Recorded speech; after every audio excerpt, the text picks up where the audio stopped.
Alright, mega mega love shout out. Good evening mga kapsat. Nandito tayo sa channel ni Attorney Enzo Recto. Wait, palakyan natin ng konti to. Yan. Kasi okay lang. Safe naman tayo kay Attorney Enzo Mabsat, no? Panoorin ang banta ng coup ng destabilizations. Ayan yung kahapon nila, no? Di raw DDS, sabi ni ano daw? Attorney? O yan. O, ito na lang, latest ni Attorney. No? Nakakadismaya ang Sandigang Bayan. Bakit kaya? Paano, Mabsat? Breaking news kahapon. Ha? Si Napoles, itong si La Enrile. Ha? Dismiss mga kakabsat. Wala. Not guilty. Ano sila? Hindi sila makukulong mga kakabsat. Ito, pakinggan natin si Attorney Enzo Recto. Magnolia. Punto by punto. Pasok. Sa mga bagong pasok dyan, again, huwag kalimutan mag-like and subscribe, mga kabsat. Pakinggan natin, nakakadismaya ang Sandigang Bayan habang nilalabanan natin ang katiwalian in account. Wala nang maraming paligoy-ligoy pa. Diretso sa punto na. Maiksi lang ito. Acquitted. Pinawalang sala. Sina Enrile, sina Poles, yung dating chief of staff ni Enrile na si Attorney Gigi Reyes, acquitted sila. Walang sala, di umano, ayon sa Sandigan Bayan. Kaugnay ito doon sa anomalya sa PDAF. Nung kasing mga panahon, legal pa ang PDAF. Bawat senador, bawat kongresista may PDAF. Hindi pa yan dinideklarang unconstitutional or illegal ng Korte Suprema. Kaya yung mga senador noon, talagang mayroon sa kanilang binibigay na PDAF. Halimbawa, 500 million sa isang senador. O tapos, ilalagay niya yan kung saan-saan ng mga projects niya. Si Enrile, yung PDAF niya, linagay niya sa mga livelihood, mga NGOs ni Napoles. Kaya lang, ang nangyari, ito palang kay Napoles na ito ng mga NGOs, mga people's organizations, kunwari bibigyan ng livelihood projects, mga ghost, bogus na mga NGOs. Yan yung racket, or yan yung modus ng mga PDAF nila Enrile, nila Revilla, nila Jinggoy Estrada. O ngayon, alam naman natin si Revilla din. Si Revilla na-acquit din. Si Jinggoy na-acquit din. Lahat sila na-acquit. Ngayon na naman si Enrile. Anong dito? Anong hindi magandang ibubungan nito? Ang hindi magandang ibubungan nito ng mga acquittal na ito, napakatindi ng katiwalian na nakikita natin ngayon sa ating bansa. Garapalan at mas lalong tumindi, lumaki yung magnitude, yung laki ng pondong pinag-uusapan ngayon. Matindi pa kaysa nung PDAF scam nitong panahon nila Enrile. Ang problema, yung ganitong mga kaso, tapos garapalan na ginawa noon, ganito rin ang nangyayari ngayon. Tapos ang lalabas sa mga desisyon ng Sandigan Bayan at ng mga korte ay acquittal. Hindi magandang mensahe ang ang ibubungan nito. Hindi magandang mensahe ito sa laban natin, laban sa katiwalian. Okay, shout out. Kasi habang tayo nakikipaglaban na mapanagot ang lahat ng tiwali, ito namang Sandigan Bayan at itong mga korte natin ay ina-acquit ang mga akusado. Hindi maganda. Dapat makakita tayo ngayon ng nakukonvict.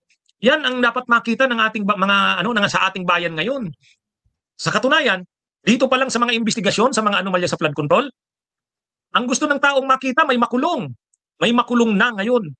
Ngayon dapat mayroon ng nakikitang napapanagot, naaaresto, nakukulong. At hindi lang dapat ang maaresto, makasuhan, makulong ay mga ordinaryo lang na kontraktor, mga ordinaryo lang na official ng DPWH o ng gobyerno. Kailangan mga politiko.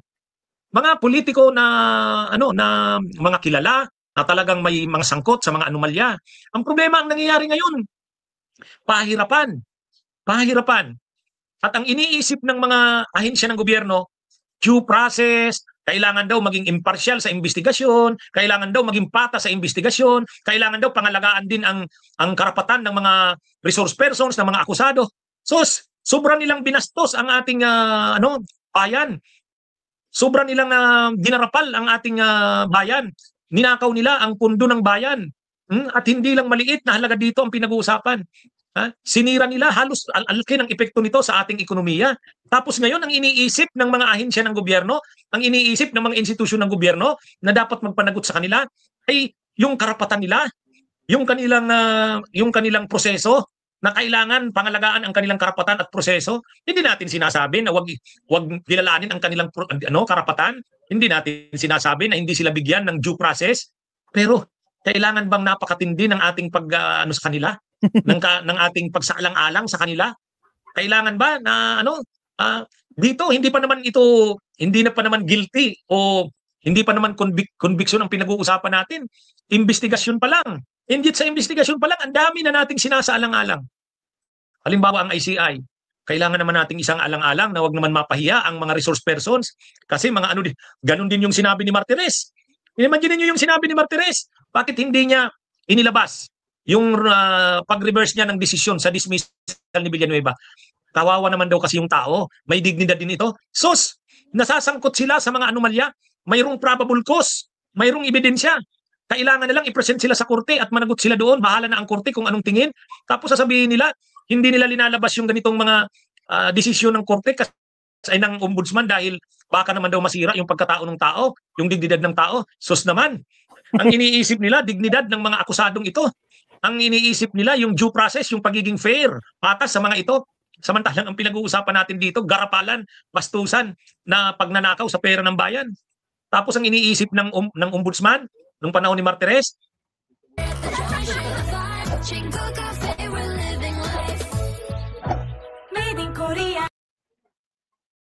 ang iniisip ng mga ahensya ng gobyerno ay panay pabor sa kanila, pagbibigay sa kanila ng pabor. Due process daw, impartiality daw, pagiging fair daw. Sos,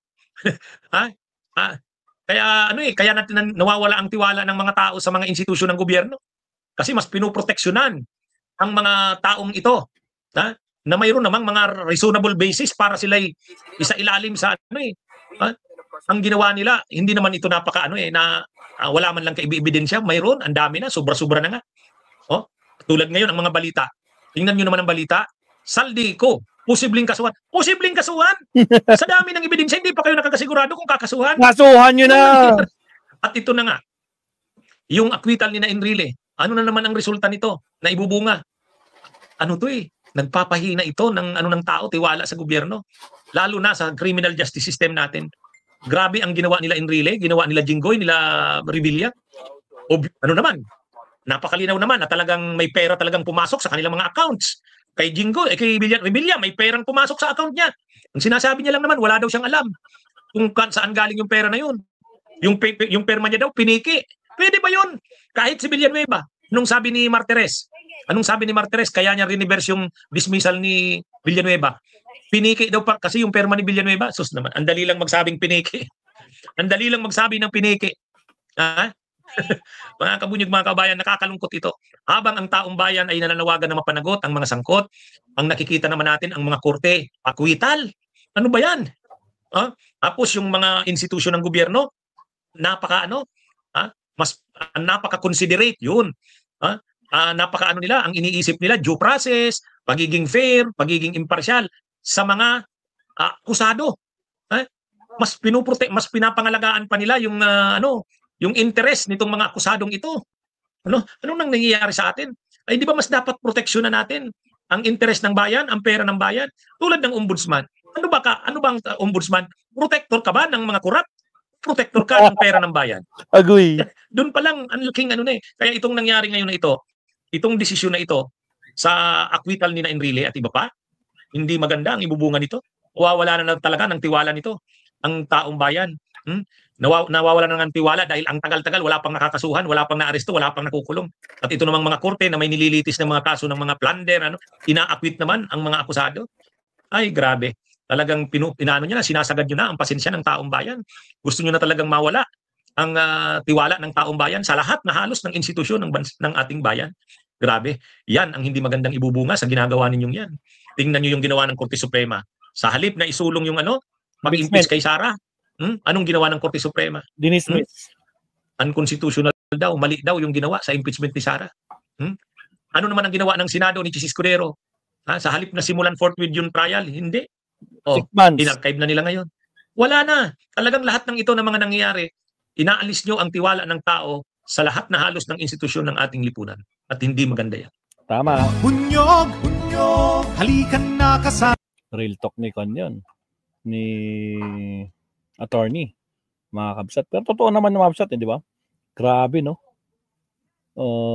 Biro mo, ilang taon na hinihintay, tapos ngayon, i-dismiss lang. Acquitted. Tragis. Alright. So, yan po yung ating first subtopic. Kung tayo, punta tayo kay Pangulo, mga kabsat. Punta rin sa Pangulo. Pero syempre, bago rin po sa Pangulo, mga kabsat, i-countdown natin to. Alright, here we go.